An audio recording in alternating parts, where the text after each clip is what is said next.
मिलता नहीं है, यहाँ कुछ दिया नहीं जाता है। भगवान की वासना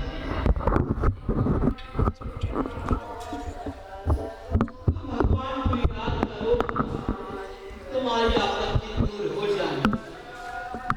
उन्होंने किसी की वासना नहीं थी।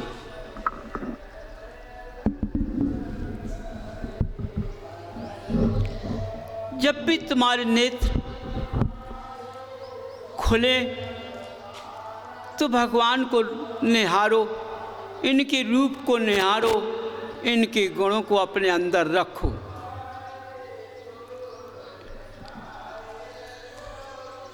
कितनी बड़ी वासना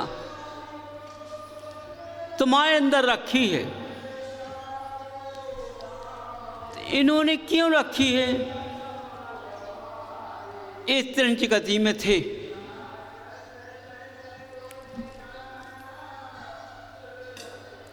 इन पर कितनी घोर आपत्ति आई।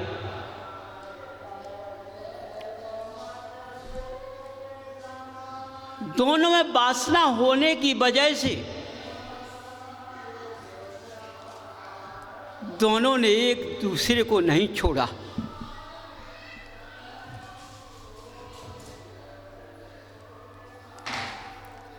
बंधु, एक दूसरे के अंदर इतने प्रभावित थे और छोड़ेंगे तो साथ छोड़ेंगे।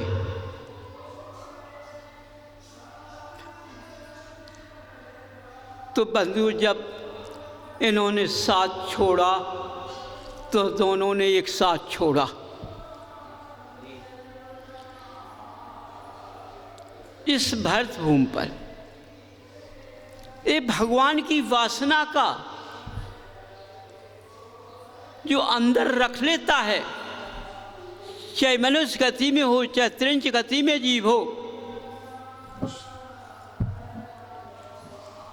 सही वासना वही होती है जो एक साथ दोनों जीव जाएं। तो आज दिखाया है उन्होंने तुमको प्रत्यक्ष में। यदि स्त्री अपनी आज्ञाकारी होती है, पति को भगवान मानकर अपने अंदर बसाती है, निकला है पहली स्वागवती स्त्रियां रहेंगी, लेकिन निकला है हो नहीं है, विधवा का रूप धारण कर रही हैं। तो आज उन्होंने दिखाया है, यदि इन स्त्रियों के अंदर भगवान की सही वासना है तो उनका पति भी भगवान है। यदि अपने पति के सामने अपनी मर्यादा का खोकर किसी से बात ना करें, आगे ना बोलें, बात ना काटें, क्रोध नहीं करें, कसाय नहीं करें, छल नहीं करें, तो बंधुआ वो स्त्रियां स्वागवती ही रहेंगी। जो प्रकोप में रहेंगी, लहराती हुई रहेंगी, मानी रहेंगी, उनका पुरुष पहले जाएगा। पहले में देखो, पुरुष का अंग दायां अच्छा होता है, स्त्री का अंग बायां अच्छा होता है। तो दाएं का गया तो स्त्री दाएं पे थी, स्त्री का अंग बायां होता है, वो पुरुष की तरफ होता है। तो पहले स्त्री का जीव गया तो उसने स्वागवती को का धर्म पाया, भगवान की वासना रखने में। कभी स्त्री व विधवा नहीं हो सकती है। जिसने अपनी वासना को रखा, जब वासना स्त्री के अंदर होती है तो वह शीलवती होती है।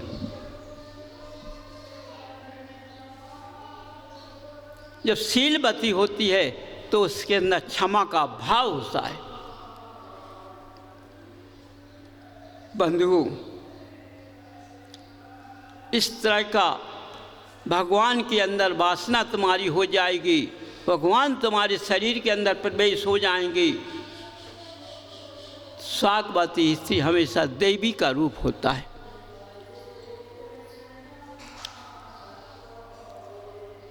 तो समझो, अभी तक जो किया सो किया, आज से अपना परिवर्तन बदल दो। जो यहां से निकला है, सागवती स्त्रियों की रक्षा होगी तब होगी जब तुम अपने पति को भगवान के रूप में बसाओगी। तुम्हारा पति कैसा भी हो, देखो जल सब में मिल जाता है। तुम्हारे विधान हो चाहे पूजन हो, पहले आत्मा के अंदर बसाया जाता है। हृदय रूपी कमल के अंदर भगवान को बसाया जाता है। 3 प्रकार से बुलाते हैं, कितने प्रकार से बुलाते हैं, फिर वो अपने अंदर बैठालते हैं, कितने प्रकार से बैठालते हैं, फिर उनको अपने अंदर समा लेते हैं। तो देखो जल कैसे बन जाते हैं। जल हर चीज में मिल जाता है। जिसकी वासना, भगवान की वासना जिसके अंदर होगी, चाहे स्त्री हो चाहे पुरुष हो, बच्चा हो बच्ची हो, तो सब में समा सकती है। जल इतना उज्जवल होता है। बंधु, जीवन निकल गया है, परिणाम क्या निकल रहा है इस भर क्षेत्र के अंदर। चारों तरफ निहार कर देखो, मर्यादा जाने से कितना प्रकोप फैल रहा है। समझिए कितना प्रकोप फैल रहा है। आज भरत क्षेत्र का आदमी सहन नहीं कर पा रहा है। कितने दवाइयों के उपचार हो रहे हैं, उससे भी फर्क नहीं पड़ रहा है। देखो कितना शुभ अवसर है। दक्षराक्षण पर्व में 10 जोड़ियां हैं, न एक कम है न एक बढ़ है। समझिए, दक्षराक्षण पर्व के 10 दिन होते हैं। बंधुओं, यदि 10 मूल का काढ़ा बन गया, तुम 10 इंद्राणी घुल गए। इंद्राणियों ने अपने इंद्र को अपने अंदर रख लिया, छिपा लिया, तो एक भगवान का रूप छिपा लिया। तो इस भक्षेत्र के अंदर सारी स्त्रियां अपने पति को अपने अंदर बसा लेंगी। तो ये भरत क्षेत्र जो सतियों का नाम हुआ है, उसी रूप से पैदा हो जाएंगे, उसी रास्ते पर चल जाएंगी। पति का तिरस्कार नहीं होगा। समझिए। तो देखो, अपने अंदर से ज्ञान की बड़गाह फैलाना है। ज्ञान के अंदर सबसे पहले मर्यादा छिपी रहती है, उस मर्यादा को नहीं खोना है। यदि उस मर्यादा को रख लिया, बंधुओं समझो, देखो पहला स्त्रीमरण, दूसरा पुरुष स्मरण और तीसरा जोड़ी साथ जाएगी। पारस की जोड़ी साथ गई है।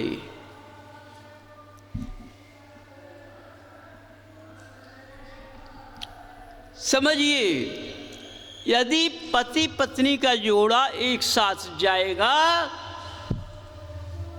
दोनों एक साथ बैठेंगे। समझो, तो कब होगा? जब तुम इनको अपने अंदर बसा लोगे दोनों। यदि 10 लोगों ने इंद्रनारायण को बसा लिया अपने अंदर, इस भरत क्षेत्र की सारी बीमारी का प्रकोप चला जाएगा।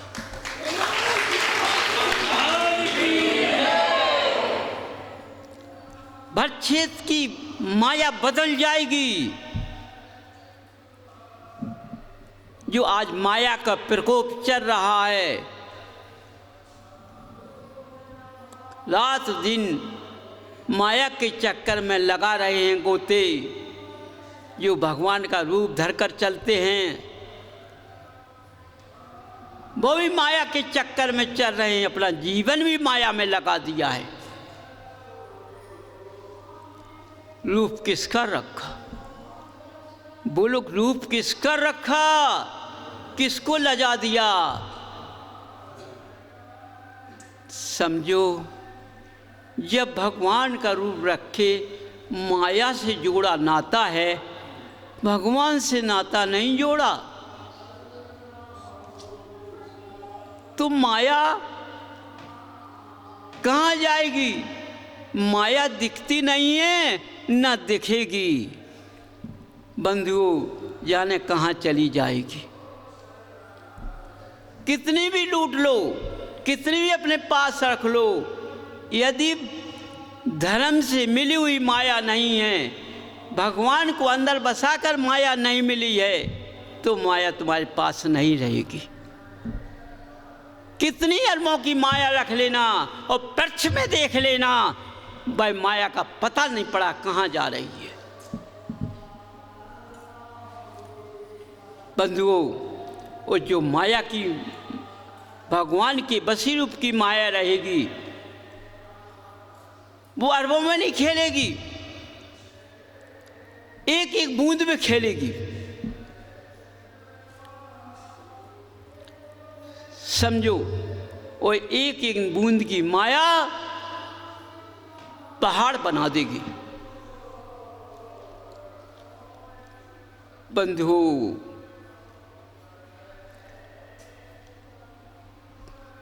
अपने जीवन में रोना तो भगवान को रोना, धर्म को रोना, लेकिन माया को नहीं रोना। बिल्कुल नहीं रोना माया को। यदि तुमने माया को नहीं रोया तो माया पीछे पीछे आएगी, और माया को रोया तो तुम्हारा गृहस्थ का जीवन भी बर्बाद हो जाएगा, नाम बदनाम करके चला जाएगा। बंधु, देखो आज का शुभ दिन कितना अच्छा है। समझो, भगवान का रब उन्हीं के रूप अंदर जा सकता है जिसके अंदर क्षमा का वासना है। जहाँ क्षमा की वासना होती है, वहाँ पति पत्नी का जोड़ा होता है। समझो, देखो पत्नी जाती है तो पति को दुख होता है। समझो, एक गृहस्थ जीवन का नाता है। अब उसका पुत्र या बहू उसको खिलाती कि नहीं खिलाती है,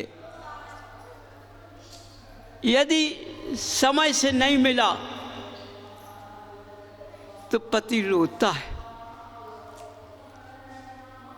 क्यों रोता है? पत्नी होती तो मेरी याद करती, लड़का बहू मेरी याद नहीं कर रहा है। यदि पति चला जाता है तो पत्नी बिना हाथ की हो जाती है। समझो, उसको लड़का बहू खिलाते नहीं खिलाते। तो देखो आज के लड़का बहू माया के चक्कर में फिर रहे हैं। यदि माँ के पास कुछ रखा है या पिता के पास कुछ रखा है तो दो नहीं तो नहीं खिलाएंगे। इसलिए बंधु मैं एक कहना चाहता हूँ, तुम्हारे भगवान की आवाज़ बोल रही है कि तुम भगवान को अपने अंदर बसा लो तो तुम्हें किसी का भय नहीं है। इन लड़के और बहू तो अपने आप पीछे पीछे फिरेंगे,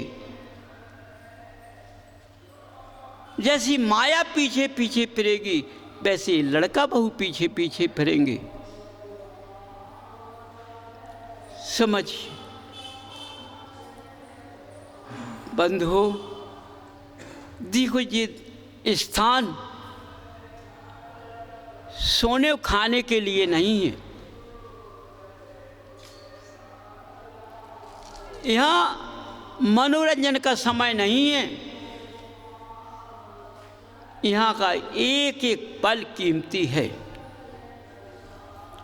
यहाँ आकर के जितना तुम ले सकते हो ले लो। किससे किससे खरीदना है? भक्ति से। जितनी भक्ति में वासना लगाओ भगवान के प्रति उतनी कम है। समझो सागर आयुष कितने बड़े बड़े इंद्र हैं, इन्होंने अपनी जीवन सागरों का भगवान की भक्ति में लगा दिया। तुम्हारा कितना सा जीवन है, तुम भी भगवान की वासना में लगा दो। जब तुम्हारे अंदर भगवान बस जाएंगे तो तुम्हें किसी का भय नहीं होगा। बंधु समझ लेना, चाहे गृहस्थ का जीवन हो, चाहे वो विद्वान हो, चाहे बड़ा साहूकार हो, उसे माया से कोई मतलब नहीं। तो भगवान का रूप रखने वाले जीवों को माया से क्या मोह? देखो अपना नाम बढ़ाने के लिए ये नाम पैर के नीचे कुचलता है, पैर के नीचे जाता है नाम। जाने किस किस के पैर पड़ते हैं। मनुष्य क्या कहता है, देखो हमने तो जीना पर मेरा अपना नाम लिखा दिया, इसलिए सबके पैर पड़ते जाएं। अरे तेरी बुद्धि कहाँ चली गई? अपना नाम सबके पैरों से कुचला रहा है। किस किस के पैर तेरे शरीर पर पड़ेंगे? तू क्या, तुम ज्ञानी है क्या? तेरी बुद्धि कुंद हो गई है। ऐसी जगह पैसा फेंको जो देखने ना पाए कोई। हाथ ऐसी जगह उठाओ तो देखने ना पाए।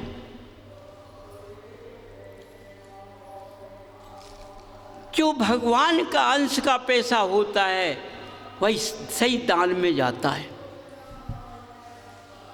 और भगवान के अंश का नहीं होता वो दान में दे रहे हो लेकिन नहीं जाएगा। जाने कितने ठग बैठ जाएंगे। समझो जैसे जब कोई जीव तिरंज गति का चला जाता है, उसके मांस को खाने के लिए कितने जीव दौड़ते हैं। मरे हुए मांस के जीवों को जीव कैसे लौट रहे हैं, ऐसे इस माया को, काली को लौट रहे हैं। समझो दिखाई नहीं दे रही, आ रही है दिखाई नहीं दे रही, क्योंकि तुम्हारे साथ वो जीव लगे हुए लौटने वाले। जहाँ भगवान की वासना की माया आती है वहाँ कोई जीव पैदा नहीं हो पाता है। बंधुओं, आज से सबसे पहले स्त्री को, पति को अपने अंदर बसाना है।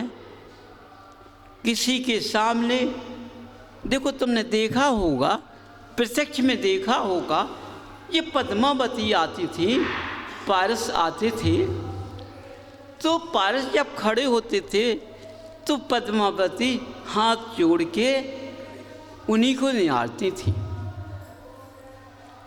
हाथ जोड़े रहती थी और उनको निहारे, उनकी निगाह पारस पर रहती थी, किसी जगह भगवान का पे नहीं रहती थी, समझो।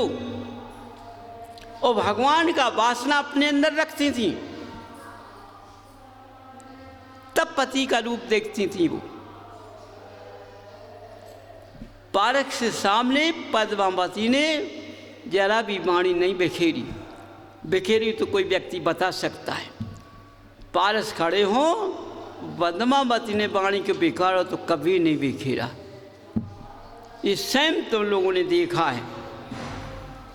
तो स्त्री को वही रूप धारण करना चाहिए कि हम पति के सामने किसी आगे ना बोलें। ये शिक्षा है, यही शिक्षा भगवान को बसाती है, यही रूप देवी बनाती है। तो देखो पद्मावती देवी रूप में प्रकट हो गई हैं। कहाँ त्रिंच गति में थी, कहाँ नाग नागनी का जोड़ा था, कहाँ पाताल लोक के राजा राजी बने, बोलो एक साथ। तो उन्होंने वही रूप दर्शा दिया है कि बंधुओं देखो स्वागवती स्त्री देवी बनती है और पुरुष जाता है तो विधवा का रूप होता है। तुमने देखा होगा कि दीपक का जील उठ रहा था, उड़ रहा था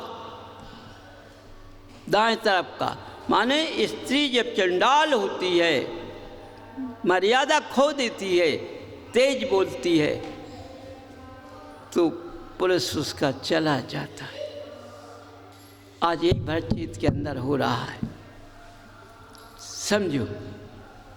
इसलिए पारस ने जोड़ी रखी है कि जोड़ी से भक्ति करो और जोड़ी से पूजन करो, समझिए। तीसरा दृश्य दिखाया कि दोनों की ज्योत जलती रही, प्रयास बहुत किया लेकिन दोनों एक ही रहे, गए तो साथ गए। कितनी अग्नि की तेजता रही, लेकिन दोनों एक साथ तलपते तलपते दोनों ने एक साथ प्राण छोड़ दिए। क्यों? उन्होंने अपनी स्त्री को अपने अंदर बसाया और स्त्री ने अपने पति को अपने अंदर बसाया, एक दूसरे के अंदर बसाने में किलबिलाती रही।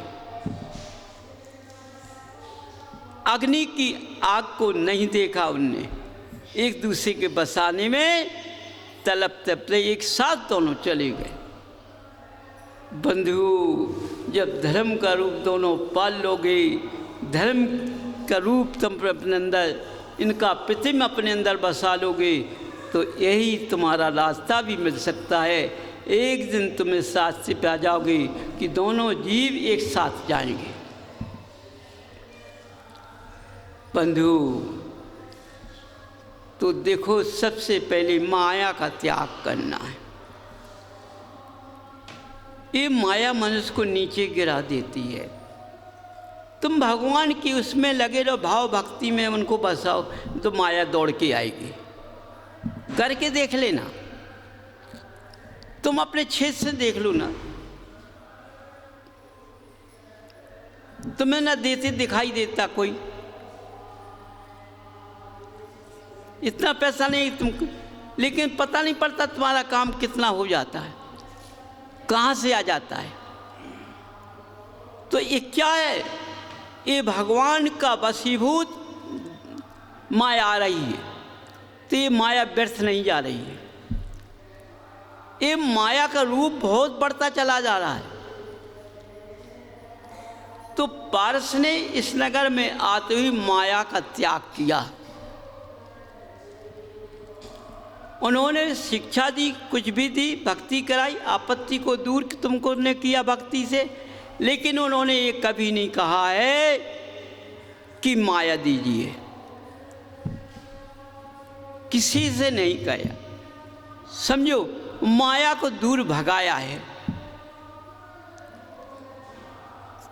तो आज वही उन्होंने प्रशासन दिखा दिया सबको। तीनों कार्य साथ होना है। समझिए, चौथा माया का। जिस तरह से तुम्हारा छेद उठ रहा है, इसी तरह से तुम भी उस माया से उठते जाओगे। और ये माया तुमको नीचे नहीं गिराएगी, इतनी मजबूत होगी, इतनी मजबूत होगी तो कोई तुम्हारी माया को ले भी नहीं जा पाएगा। समझो।